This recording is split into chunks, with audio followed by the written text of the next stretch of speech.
Steve Evans, two very different 45 minutes of football. Yeah, listen, they're a top-class side. Nothing changes. I said before the game they've got big resources. So they've got 11, 12 players out today, and they still get 18 and 5 sitting with tracksuits on. So, but they score after 5 minutes, which makes it incredibly tough. I think we made a decision with the conditions to defend. There was quite a strong wind out there, and we made a decision to try and defend it. But it looks a mix-up with me as a long throw into the box. It looks a mix-up, and they get the ricochet and they get a goal. And then I think the game's stalemated a little bit. They've got better possession than us. We struggled really to get our fluency. I made a decision to change it at half-time and change the system. And I think obviously it worked because it's the best performance from a Stevenage side since I've come in, by far. We have made a really good side look very, very average, and they're not very average. They've got top players and a top coach and stuff. But, you know, we've laid says to the goal, we've hit the bar twice, we've had a couple of blocks, we've scored a goal, the boys deserve enormous credit. We were saying after half an hour, we really need half time here and Steve Evans to do his work. I think we need half time just on the basis of, I think I've always said it, goals change games. We played Northampton at home earlier in the season, they got a penalty kick in 50 seconds. It is a penalty and they convert it. It changes the course of how the game works out. But there's been words attributed to us in recent weeks from different managers. We've just switched completely off from all that nonsense, and so we'll concentrate on ourselves. And everyone said we'd lose here today because they had better players and better coach and better everything. Let the second half speak. Really set about them in that second half. Yeah, listen, we just said move the ball quicker, be stronger, physically be stronger. We can't allow for the challenge on Gilby. You know, it's a straight red for me, gets a yellow.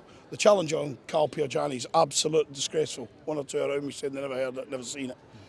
It's an absolute disgraceful challenge. There's no place in football. And my big centre's at half in there with his nose hanging off, completely cut to bits, and somebody in the ground don't see it. It's quite alarming, really. But I'll save my frustration. I won't allow me to be angry of it. We'll just get back on the training ground on Monday.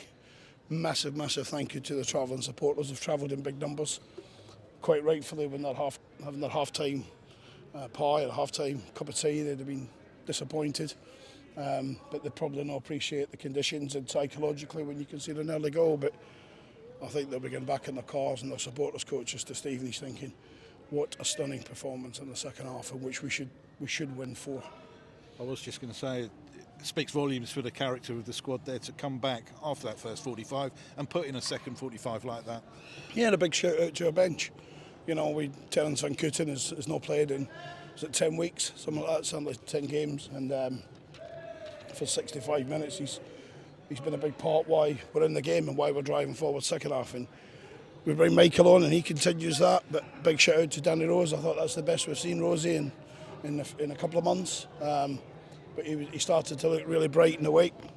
But he was one of the lads that got sent home on Thursday. We had 4 starting in that team that all got sent home on Thursday, really ill.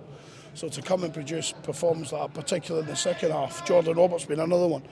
I thought it was, you know, I applauded them when they come into the dressing room. But a game's not 45 minutes, it's 90 minutes. And we normally have done that to teams for 75 to 90 minutes and took the game away from the opposition. But it's a game that I think if you're here as a neutral, and I had a couple of friends in the crowd who are neutral managers out of work, but they're here just to see a top of the table leash clash. And I'll speak to them this evening. I think they'll be saying to us, maybe Northampton should have 9 men and maybe we should win 4-1. Jamie Reid, what a strike. He keeps doing it, doesn't he? Well, listen, we had a long chat about whether Reedy started today. Whereas Reedy was a boy that was under the weather. And but we know what he gives us.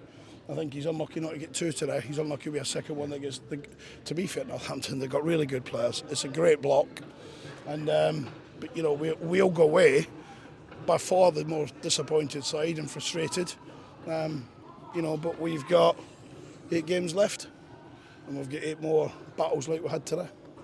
Disappointed with the result here, of course, but elsewhere you saw the draw last night and Carlisle have been beaten now, so it's all worked in your favour. Yeah, 100%. You're not telling me news that I don't know, and obviously I watched the game live last night and seen what I had to say. But you know, there's no other team in this league will earn us promotion. There's no other team in this league that will earn the Northampton boys promotion.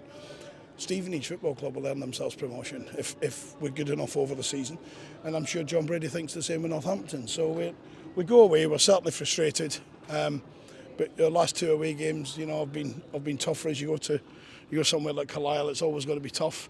You come somewhere like here, it's always going to be tough. But we can just focus on probably getting the best nose job consultant in the country to fix Carl Piergianni.